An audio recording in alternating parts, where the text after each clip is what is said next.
Et oui, c'était Mia Culpa, le vent nous portera. Il est 9h08 sur les ondes de Radio Tunis Chaîne Inter. La matinale avec Mehdi Hawass. Jusqu'à 10h du matin, on est avec vous, on ne vous quitte pas bien sûr dans le cadre d'Octobre Rose, mois mondial de sensibilisation au dépistage du cancer du sein. Nous recevons ce matin deux invités engagés, professeur Nezih Aguid El Khoja, présidente de l'association Culture Citoyenne, et professeur Elhem Mili, président de l'association sportive Carthage Longe-Côte. Elles viennent nous parler d'une belle initiative collective qui a déjà commencé le dimanche 19 octobre dans un hôtel à Gamart, en partenariat avec l'association Ahna Maak et une marque tunisienne que je ne pourrais pas nommer, de cosmétiques naturels. Cette journée mettra en lumière la prévention, l'accompagnement et la solidarité autour du cancer du sein, avec un accent particulier sur la nutrition et la pratique sportive adaptée, deux piliers essentiels du mieux-être des patientes. Alors, l'esprit de l'événement, on va parler un peu de ça, professeur Guider. Comment est née cette collaboration entre vos associations et la marque de cosmétiques autour de la cause d'Octobre Rose? Merci Mahdi pour l'invitation. Merci de toujours nous donner l'occasion de parler de nos actions citoyennes qui ont un impact effectivement pour cette action-ci en étroite relation avec ce qui se passe dans le monde. En fait, c'est une action composée et une action de moyen terme. Nous allons, si tu veux, prendre 2 minutes pour dire pourquoi c'est une action composée. L'association Culture Citoyenne, tu la connais déjà, certains auditeurs la connaissent déjà certainement, est une association qui organise comme une plateforme pour organiser des actions à fort impact et sur la citoyenneté, sur le devoir de chaque citoyen vis-à-vis de son environnement, vis-à-vis de ses compatriotes, vis-à-vis de lui-même. Même de lui-même, exactement. On a fait des actions dans ce sens, merci de t'en souvenir toujours. Et donc, l'idée est venue de la part de Madame la vice-présidente de l'ACC, l'Association Culture Citoyenne, que tu connais bien aussi, le docteur Boutaina Zine Chihi, qui est vice-présidente de l'Association Culture Citoyenne et qui est très impliquée dans la prise en charge nutritionnelle des patientes en général, et particulièrement pour ce mois d'octobre, des patientes atteintes d'un cancer du sein. Et comme nous pratiquons toutes presque, elle qui est médecin, moi-même et le professeur Mili, ce que nous appelons la santé intégrative, c'est-à-dire notre rôle de médecin dans nos associations, nous l'utilisons pour faire de la prévention, pour faire de la prise en charge et de l'accompagnement citoyen, ce que nous appelons la santé intégrative. On en parlera si tu veux une autre fois. En tout cas, donc le docteur Zine, très naturellement, a proposé d'impliquer l'association, la culture citoyenne, dans des consultations gratuites données par elle-même jusqu'au mois de décembre, de nutrition chez des patientes atteintes de cancer du sein. Et aussi de les inviter à pratiquer une activité sportive, d'où son invitation à impliquer l'association Carthage Longe-Côte. Donc l'action a commencé dans les fêtes le 19 octobre par l'action de l'association Ahna Maak, qui a été médiatisée aussi. Et là, le docteur Mili était présente. Il y a eu des représentants de l'ACC qui ont sensibilisé sur toute l'action, sur toutes ses composantes. Donc il s'agissait ce jour-là de parler à ces patientes que nous sommes là, de leur dire que nous sommes là, les 3 associations, pour les aider et les accompagner et les sensibiliser. Et donc, ça a commencé le 19 octobre, la première partie qui s'est passée dans un hôtel de la place et qui a duré pratiquement toute la matinée. Les 3 associations étaient présentes. Et la deuxième partie, c'est dimanche. C'est la partie où est concernée l'association. On va y arriver à... Voilà. Et la troisième partie va se prolonger en impliquant, une fois encore, les 2 associations par les consultations de nutrition gratuites offertes par l'ACC, par notre sponsor qu'on ne nommera pas, mais qui va offrir des produits naturels de soins dépourvus d'aluminium, dépourvus de tous les produits toxiques pour ces patientes, et par Carthage Longe-Côte qui va offrir des séances gratuites de marche aquatique. Voilà, jusqu'à fin décembre. Alors, on va faire chacun une question. Il y a des questions qui sont à réponse multiple, on va dire ça comme ça. Quels sont les messages forts que vous souhaitez faire passer à travers cette journée du 19 octobre? C'était quoi les messages forts? Les messages forts à travers cette journée, c'était d'abord de point de vue du dépistage du cancer du sein. Avec, dans cette journée, il y a eu la présentation par un médecin donc on ne peut pas nommer, qui a donné des principales mesures à prendre pour une autopalpation mammaire. Oui. En décrivant la technique d'autopalpation mammaire, très important. Absolument, il l'a décrite avec beaucoup de précision et il a donné toutes les mesures à prendre de point de vue du geste, de point de vue de l'attention à porter sur certaines zones et de point de vue aussi, il a aussi donné les facteurs de risque en précisant quelles étaient les femmes qui étaient plus à risque d'avoir un cancer de sein. Et enfin, il a donné aussi la périodicité et il a précisé qu'est-ce qu'il fallait faire après. Donc déjà, il y a cette autopalpation mammaire qui peut être faite et qui doit être réalisée par n'importe quelle femme. Bien sûr. On commence par ça. Alors, on va parler aussi de prévention et d'accompagnement, hein. Le slogan d'Octobre Rose est souvent « Faisons-nous dépister ». Quelle place tient la prévention dans vos actions respectives? Comme vous voulez. Merci. En fait, la prévention vient de la sensibilisation.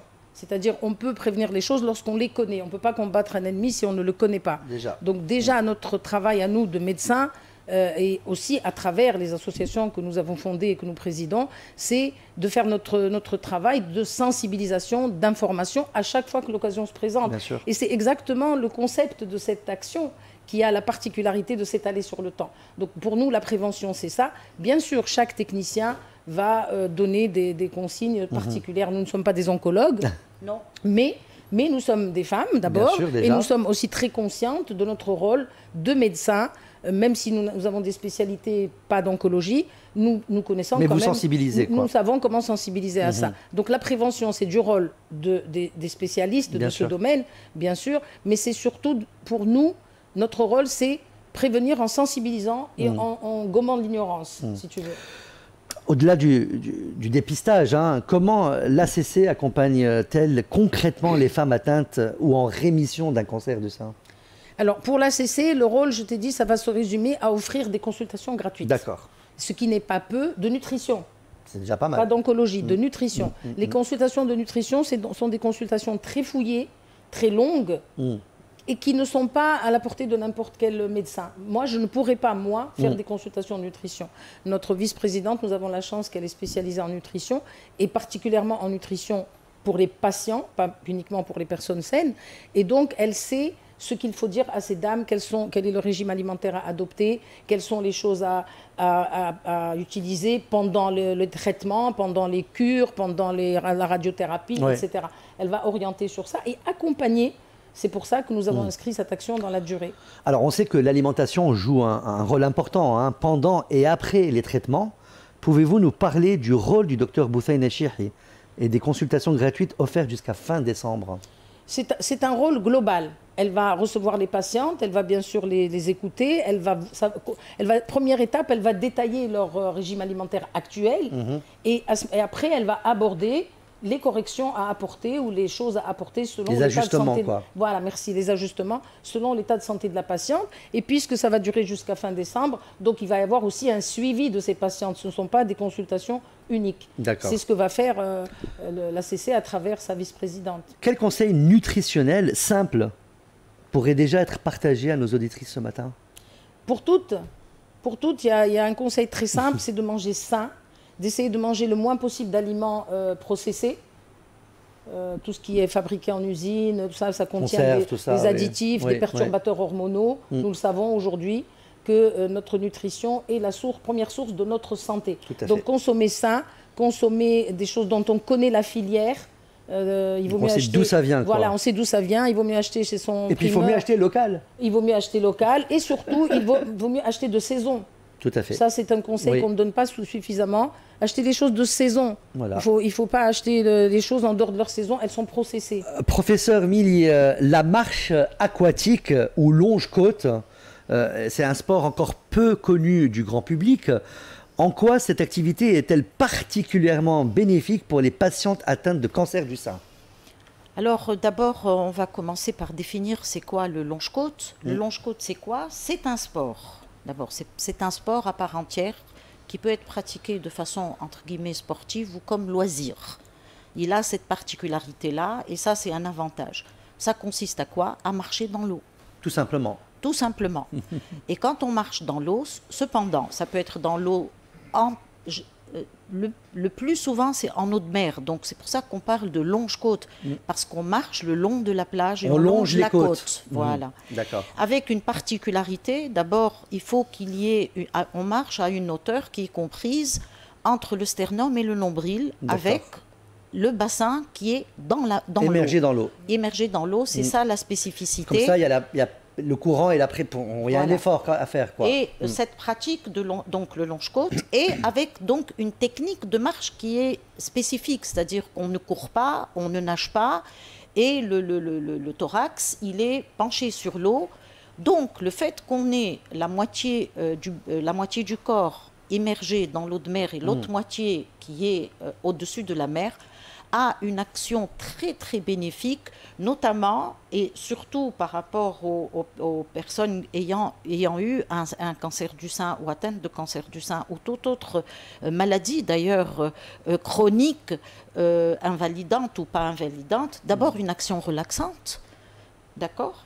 Parce que c'est un sport qui se pratique dans un milieu naturel, la mer, et on a cette vue qui est imprenable à un horizon à l'infini. C'est déjà relaxant, quoi. Avec le soleil, avec la pluie, on le fait en toute saison. Et d'ailleurs, l'équipement, il s'adapte à la saison et il se pratique 12 mois sur 12, c'est-à-dire pas forcément que l'été ou que les journées chaudes, ça c'est important. Et nous, on a eu ces expériences-là de longer quand il pleut ou quand il fait un peu froid. Juste une combinaison. Une combinaison et ça y est, on y est. Pour les plus frileux. Voilà, donc une action relaxante, il réduit le stress et un effet qui est apaisant. Et par ailleurs, ce qui est très très important pour les patients ayant eu un cancer du sein, c'est l'action drainante, puisqu'il y a eu la pression de l'eau sur la moitié inférieure du corps, qui a un effet massant naturel et qui va augmenter, c'est-à-dire l'effet de l'eau qui crée avec un effet continu, donc il va favoriser la circulation sanguine et il va favoriser la circulation lymphatique. Donc tout ceci, ce sont les deux effets majeurs. Et on n'oublie pas tout le renforcement musculaire du longe-côte, puisqu'on travaille, je vous l'ai dit tout à l'heure, avec la moitié du corps qui est dans l'eau, donc il y a une pression, donc ça va appuyer sur les muscles, ça va forcer. Et enfin, cette immersion dans l'eau, elle est douce pour les articulations. L'eau de mer porte le corps, on le sait. Bien sûr. Et donc, et d'ailleurs, on est souvent surpris puisqu'on est capable de faire des mouvements dans l'eau qu'on n'est pas capable de faire sur le sable. C'est vrai. Et puis non seulement c'est un bien-être physique, mais psychologique. Mental, absolument. Mental, très important aussi. Absolument. Alors, on va parler, donc, comment se déroulera, docteur Mili, la séance d'initiation du 26 octobre à la plage Carthage-Présidence? Alors nous participons justement, et je voudrais à cette occasion remercier l'association Ahnamhak et l'ACC et ainsi que le sponsor de nous avoir associés à cette journée-là. On les remercie très vivement. Nous avons été accueillis très chaleureusement. C'était une longue journée dimanche dernier qui a commencé à 9 h, qui s'est terminée à 15 h. Et c'était magnifique ce partage et ce soutien à ces patientes-là. Et on continue donc le deuxième volet de l'action de CLC, c'est cette séance découverte ou d'initiation. Et il faut savoir qu'en longe-côte, c'est une tradition. C'est une tradition d'inviter les personnes intéressées ou les personnes qui ont cette curiosité à cette initiation. Il faut d'abord essayer pour pratiquer. Tout à fait. Et nous invitons toutes les personnes intéressées à venir à notre séance le dimanche 26.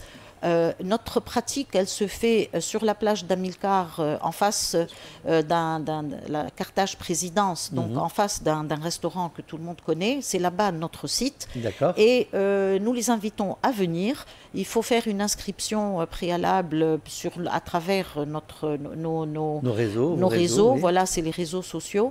Et nous serions très heureux de les accueillir à cette séance d'initiation. Il y aura 3 coachs des coachs de longe-côte. D'accord. D'accord, notre coach, nos coachs de longe-côte qui vont, en fonction de l'état physique de chaque participant, s'adapter à la capacité physique. J'imagine qu'il y aura des petits groupes qui vont être faits. Voilà, et le longe-côte se pratique à tous les âges et à toutes les conditions physiques. Tout à fait. Et il y a une adaptation, c'est juste...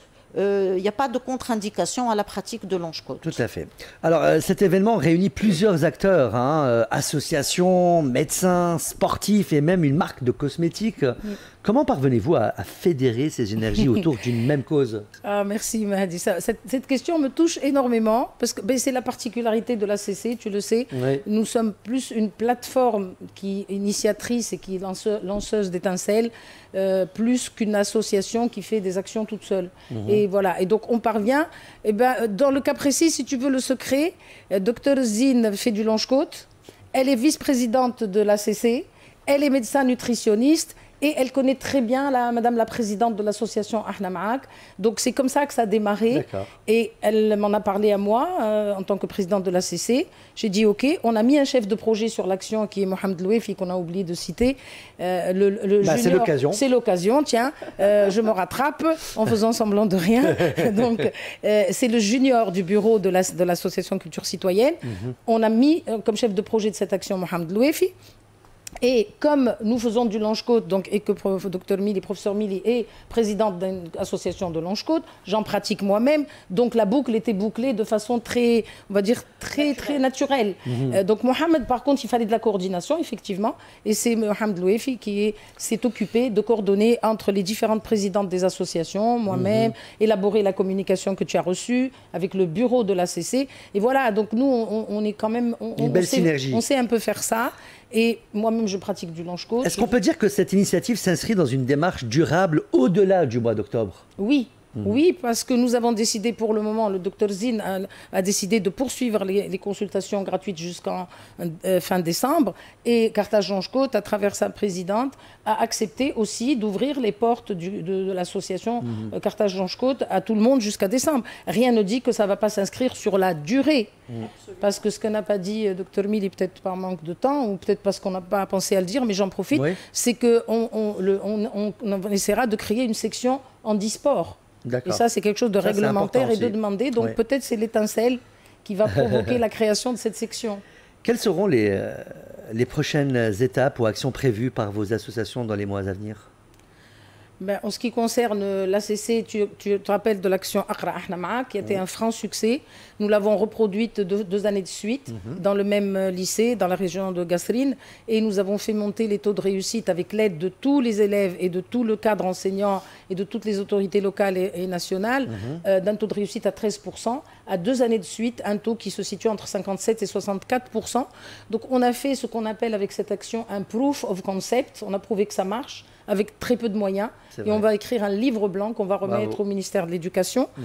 Et l'année prochaine, nous comptons entreprendre des actions de santé plus. Nous faisons une année plus santé, une année plus éducation. Donc rendez-vous pour les actions ici au studio de RTCI. Les prochaines actions peut-être? Oui, nous, on a prévu comme action de favoriser la pratique du longe-côte au niveau de toute génération confondue, et notamment de l'ouvrir aux jeunes un peu plus et de le faire découvrir un peu plus aux jeunes. Car il y a cette impression, et cela a été dit, que c'est réservé aux personnes âgées. Pas du tout. À tout le monde. Il y a un championnat européen de longe-côte. Il faut savoir, il y a des championnats qui sont programmés dans tous les pays européens.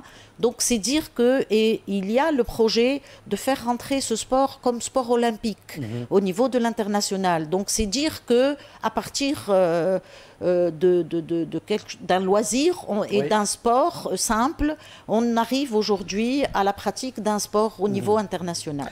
Alors avant de conclure, je vous propose un petit jeu express, 1 minute pour la vie, 1 minute pour la vie. Je vous pose une série de questions rapides, vous répondez spontanément sans réfléchir trop longtemps, d'accord? Alors vous mettez le micro au milieu, comme ça vous pouvez répondre. C'est une surprise, ça. Eh oui. Alors, le premier mot qui vous vient à l'esprit quand on dit Octobre Rose? Espoir. Santé. Une femme qui vous inspire? Pas facile en... Si vous avez le premier qui a une réponse, une femme qui vous inspire. Moi, je dirais ma grand-mère. Pourquoi pas? Fadila Khatmi, Allah yarhamha. Paix à son âme. Nazir, elle n'a pas de femme qui l'inspire pour l'instant. Franchement, j'y ai jamais pensé. Nazir, alors, vous vous inspirez vous-même. Merci beaucoup, mais un geste santé que vous pratiquez chaque jour. Faire quelques minutes de sport dans n'importe quelle condition, à n'importe quel temps, quel qu'il soit. Nazir. 2 gestes santé, mon alimentation. J'y fais très attention, et aussi du sport quotidiennement, du longe-côte régulièrement, du vélo et aussi des exercices à la maison si je n'ai pas le temps. Ce que vous aimeriez que toutes les femmes se disent ce mois-ci? Ça peut guérir, il faut juste y aller et le chercher à temps. Même question. Moi, je voudrais qu'elles se disent, on n'est pas seul. Il y a des gens qui pensent à nous, qui ne sont pas directement concernés, mais qui pensent à nous, qui sont là pour nous. Si Octobre Rose était une émotion, ce serait laquelle? Soutien. Amour. Parce qu'on ne peut pas faire ces choses-là sans aimer son prochain. Merci pour ces réponses pleines de sincérité et de lumière. C'est tout l'esprit d'Octobre Rose, entre engagement et humanité. On continue avec un autre jeu très simple et intuitif. Le jeu s'appelle le mot rose. Okay. Je vous donne un mot et vous me dites ce qu'il évoque pour vous. Une idée, une image, un souvenir, une émotion. Okay. Alors, on commence. Dépistage. D'abord, autopalpation. Toujours le même mot. Pas toujours, attention, pas seulement. C'est ça ce qui est important aussi. Dépistage. Il faut qu'un mot, il t'évoque un autre mot. Il faut qu'un mot t'évoque notre mot. Oui. C'est ça le jeu? Oui, c'est une idée, une image, un souvenir, une émotion. Si je te dis dépistage. Dépistage, espérance. Moi, je dis, il faut prendre ce geste comme une espérance. Courage. Communication. Détermination. Espoir. Y aller, ne pas hésiter. Espoir, persévérance. L'espoir n'est pas gratuit et ne se vient pas tout seul. Sport. Tous les jours. La vie. Solidarité. On est là. Je suis là, on est tous là. Nutrition. Ne pas faire n'importe quoi. J'adore. Nutrition, oui, fondamentale. Fondamentale. Aujourd'hui, la médecine a abouti à l'idée que nous avons vécu pendant des années à manger n'importe quoi. Aujourd'hui, il faut se recentrer sur une nutrition saine. Vie. La vie. Tous les jours. Vie, c'est encore une fois quelque chose de plein, c'est la plénitude. Et pour terminer, un dernier jeu, ou plutôt un moment d'inspiration, je vais vous donner des débuts de phrases et à vous de les compléter spontanément. Alors, je vais vous donner peut-être une phrase chacun, comme ça, ça sera comme pas... Ça, on gagne du temps. On va commencer par vous, Naziha. Oui. À toutes les femmes qui hésitent de se faire dépister, je voudrais dire... Au moins, auto-palpez-vous. Il y a des tas de tutos sur YouTube pour montrer comment ça se passe. Vous n'avez pas besoin d'aller vous faire palper si vous ne le souhaitez pas. Ce que j'ai appris auprès des femmes touchées par la maladie, c'est... Le courage. Beaucoup de courage à affronter un mal très méchant parfois. On revient vers vous, Naziha. Mon rêve, c'est que... Mon rêve, c'est de voir tout le monde en bonne santé. Dans un pays en bonne santé. La solidarité, pour moi, c'est... Être là quand il faut. Merci à toutes les deux pour ces mots, pour votre énergie et votre engagement. Et rappelons-le, une dernière fois, le dépistage précoce sauve des vies. Alors prenons toutes et tous les devants, en sachant aussi qu'il y a un petit pourcentage aussi d'hommes qui sont touchés par cette maladie. Il ne faut pas les oublier. Merci à vous, professeur Nazir Agouid El-Khouja, président de l'association Culture Citoyenne, et à vous, professeur El Hemili, présidente de l'association sportive Carthage Longe-Côte, pour votre engagement et pour ces échanges remplis d'énergie positive, de solidarité et d'espoir. Je vous sens un peu triste. Oui, oui. Merci Mehdi de cet appel. Et c'est avec le cœur lourd que nous acceptons le décès prématuré de notre élève, collègue et ami, professeur Majdi Boukeri. Paix à son âme. Notre chagrin est immense et nous savons qu'il est également partagé par l'ensemble de la communauté des ophtalmologistes tunisiens et de la faculté de médecine de Tunis. Majdi était un homme généreux, et son départ est un choc pour nous tous. Sa compassion, son dévouement et son professionnalisme laissent une empreinte indélébile dans l'esprit et le cœur de tout ce qu'il a rencontré. C'était un mentor pour tous ceux qui ont eu la chance de travailler à ses côtés. Et nos pensées et nos prières accompagnent sa famille et ses proches. Allah yisabbarhum, Allah yisabbarna, wa Allah yarhamu wa yin'amu. Paix à son âme, merci pour cet hommage. Rendez-vous donc ce dimanche pour du sport justement et pour justement voilà. Venez nombreux, hein, ça va être très sympa. Et puis voilà, donc au programme. Ça commence à 8h et puis ce qui est toujours sympathique dans le Longe-Côte, qui est connu comme étant un sport de convivialité, il y a un brunch à la fin. Parce qu'en parler, c'est déjà agir et parce que le dépistage précoce sauve des vies. Merci à vous pour votre écoute. Tout de suite, la boîte à outils de Sahla Boujalben.